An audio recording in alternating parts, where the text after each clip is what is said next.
Bonjour, je suis fort heureux de te retrouver ce matin afin de partager avec toi les vérités divines. Nous lirons aujourd'hui dans le livre de Jean chapitre 2, les versets 1 et 2. Mais juste avant, prions. Notre Seigneur et notre Dieu, nous sommes heureux de te retrouver afin, une fois de plus, d'étancher notre soif. Merci Seigneur pour Jésus. Merci pour la parole. Aide-nous à grandir jour après jour et que le Saint-Esprit nous conduise dans toute la vérité, nous t'en prions. Au nom de Jésus et pour ta gloire éternelle. Amen. Jean chapitre 2, les versets 1 et 2 déclarent: 3 jours après, il y eut des noces à Cana en Galilée. La mère de Jésus était là, et Jésus fut aussi invité aux noces avec ses disciples. Je voudrais te rappeler la méthodologie et l'objectif visé. Nous avons vu les rapports de Marie et de Jésus. Rappelle-toi. À l'âge de 12 ans, sans demander l'autorisation à Marie et Joseph, Jésus resta au temple à Jérusalem. Ce n'est qu'au terme de la journée qu'ils se rendirent compte, Marie et Joseph, de l'absence de Jésus. L'ayant cherché, étant introuvables, ils partirent, retournèrent à Jérusalem, explorèrent la ville, et 3 jours plus tard, note bien, il ne faut pas oublier, rien n'est anodin. 3 jours plus tard, ils le trouvèrent dans le temple. Il posait des questions, il répondait. Les gens étaient frappés par ses propos. Marie déclara alors à Jésus: mon enfant, mais qu'est-ce que tu nous as fait là? Ton père et moi, nous te cherchions avec angoisse. Et il répondit: mais pourquoi me cherchez-vous? Ne savez-vous pas qu'il faut que je m'occupe des affaires de mon père? Et il s'était détaché d'eux. Il leur répondit crânement: attendez, mais pourquoi me cherchez-vous? Il y a un problème. Plus tard, tandis qu'il enseignait le peuple dans une maison, sa mère et ses frères vinrent le chercher. J'ai déjà expliqué que Marie n'a eu qu'un fils, c'est Jésus.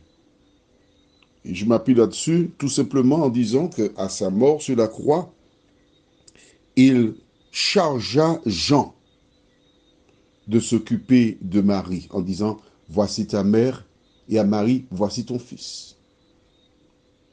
Car en ce temps-là, les garçons avaient la responsabilité de garder leurs parents à leur domicile jusqu'à leur mort.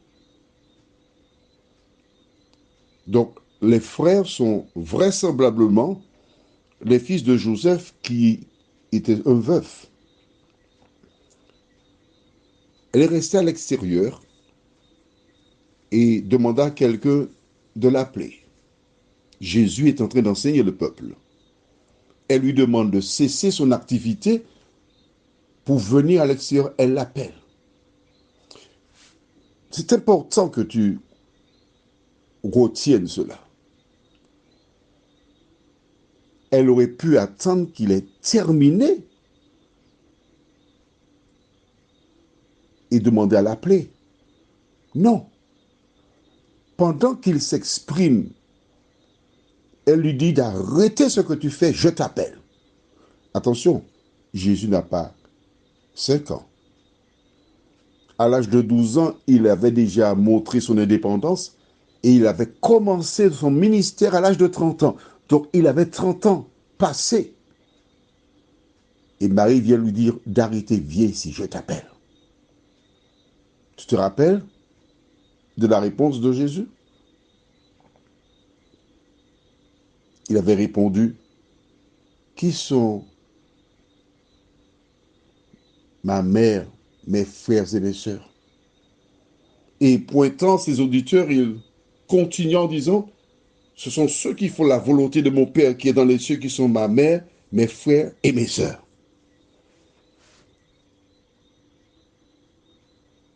Le texte ne dit pas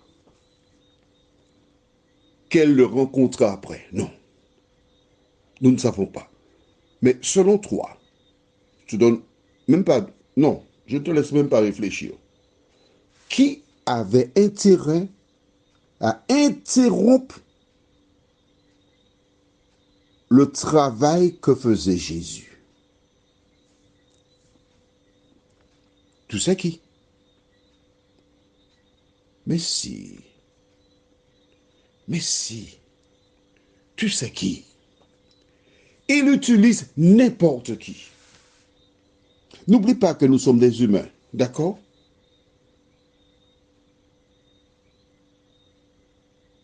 Et en tant qu'humains, si nous ne sommes pas vigilants, nous pouvons être à tout moment un agent du diable. Nous voyons que lorsque Marie fit appeler Jésus, il n'a pas obtempéré, il a fait ses affaires. Avait-elle un pouvoir sur lui? Nous avons déjà vu cela. Non. Maintenant, j'ai expliqué dans le récit de cet homme qui était né aveugle pourquoi Marie avait été appelée Jésus, car vraisemblablement, la menace était là. Car quiconque reconnaissait Jésus comme le Messie était exclu de la synagogue.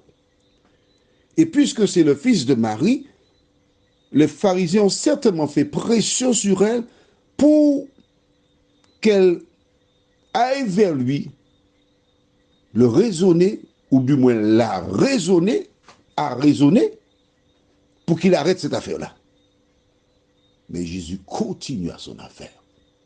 Elle n'avait pas de pouvoir sur lui. C'est pourquoi nous avons vu le récit de cet homme aveuglé pour comprendre le contexte. Est-ce que c'est clair? Bizarrement, rappelle-toi, ils le cherchèrent 3 jours à Jérusalem. Maintenant, c'est après 3 jours qu'il y eut des noces et Jésus est invité aux noces. Lorsque tu as un projet quelconque,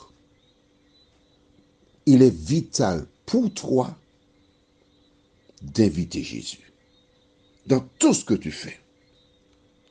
Si tu prends l'habitude à partir d'aujourd'hui, tu as une invitation, on te dit qu'il y a une soirée spéciale de 20h à 5h du matin. Tu te poses une seule question. Si Jésus était là, irait-il à cette soirée? Peut-il m'accompagner à ce type de soirée? Si la réponse est non, n'y va pas. Quelle que soit l'action que tu poses, tu dois t'assurer de la présence de Jésus avec toi. S'il n'est pas là, je ne vais pas. Mais pour les noces, Jésus était invité. Nous verrons donc pourquoi il était avantageux qu'il soit présent. Prions. Notre Seigneur, notre Dieu, depuis notre enfance, nous avons été formatés, éduqués, à partir des exemples que nous laissent nos ascendants, nos connaissances, nos amis.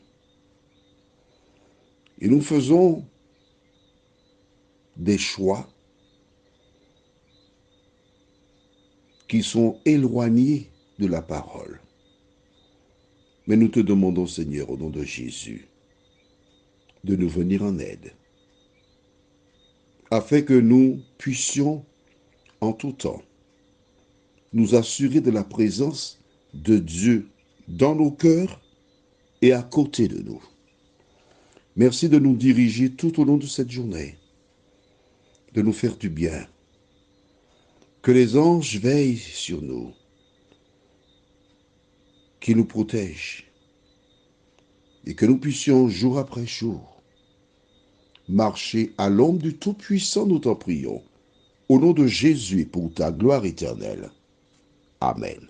Je te souhaite une bonne journée sous le regard de Dieu et à demain matin, si nous prête vie.